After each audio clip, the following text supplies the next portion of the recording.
Big Boss Marathi season 6ची धाकड घर आता आपल्या समोर आलेली आहे। हो, Anushree Mane Bigg Boss Marathi season 6ची धाकड घर बनलेली आहे, कारण कालच्या एपिसोड आपण बघितला आणि ज्याप्रमाणे तिने विशाल सोबत फाईट केलेली आहे, ज्याप्रमाणे ते स्वतःसाठी लढलेली आहे आणि तिने जो डिसिजन घेतला आहे की तिला आता टोळीमध्ये राहायचं नाहीये, हा तिचा सर्वात बेस्ट डिसिजन आतापर्यंतचा मला असा वाटत आहे। आणि कालच्या एपिसोडमध्ये अनुश्री माने एवढी समजदार दिसली आहे मला, म्हणजे तिने रुचिताला पण सांगण्याचा प्रयत्न केला की तू तुझ्यासाठी खेळ, तू तुझ्यासाठी स्टँड घे आणि तू या गेममध्ये जिंक, कारण टोळीमधला एकच कंटेस्टंट बिग बॉसची ट्रॉफी जिंकणार आहे, अख्खी टोळी बिग बॉसची ट्रॉफी जिंकणार नाहीये। आणि अनुश्रीने ज्याप्रमाणे रुचिताला समजवण्याचा प्रयत्न केला, खरंच मला खूप भारी वाटलं आणि असं वाटलं की बिग बॉस मराठी सीझन 6ची जर सर्वात समजदार कंटेस्टंट आहे तर ती आहे अनुश्री माने। हो, अनुश्री मानेने रुचिताला तर समजवण्याचा प्रयत्न केला, पण तिने स्वतः जो डिसिजन घेतला की तिला आता टोळीमध्ये राहायचं नाहीये, टोळीच्या बाहेर राहायचे आणि तिला आता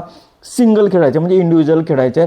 ती आता जे काही गेम खेळणार आहे ते इंडिव्हिज्युअल खेळणार आहे, कारण टोळीमध्ये अनुश्रीला जो एक्सपिरियन्स आला होता, जो अनुभव आलेला होता, तो तिला अजिबात आवडलेला नव्हता। तिला असं वाटत होतं की टोळीमध्ये तिची इम्पॉर्टन्स नाही आहे, तिला तेवढं इम्पॉर्टन्स कोणी देत नाही आहे। आणि योग्य त्या वेळी योग्य तो निर्णय अनुश्रीने घेतला, जो निर्णय या आधीच घ्यायला पाहिजे होता, पण अजूनही तिच्याकडे वेळ होती आणि तिने योग्य त्यावेळी योग्य तो निर्णय घेतला आणि ती आता टोळीच्या बाहेर गेलेली आहे। आणि हा अनुश्री मानेचा सर्वात बेस्ट डिसिजन मला आतापर्यंतचा वाटला। अनुश्री मानेने रुचिताला सांगितलं होतं की तू एकटी खेळ, तू जिंक, आणि अनुश्रीने रोशनला पण सांगितलं होतं।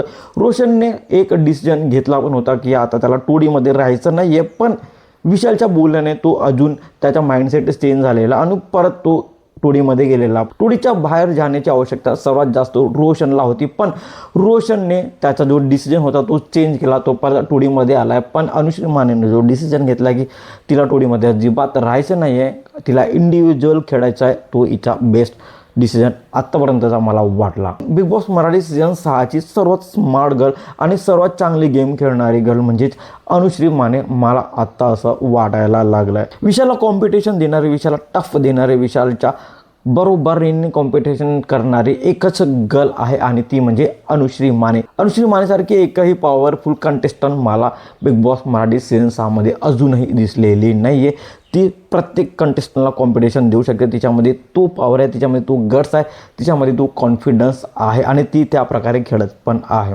तुम्हाला काय वाटते अपडेटबद्दल कमेंटमध्ये नक्की सांगा आणि अशाच इंटरेस्टिंग व्हिडिओसाठी भावाच्या चॅनलला सबस्क्राईब करा, शेअर करा। Thank you so much.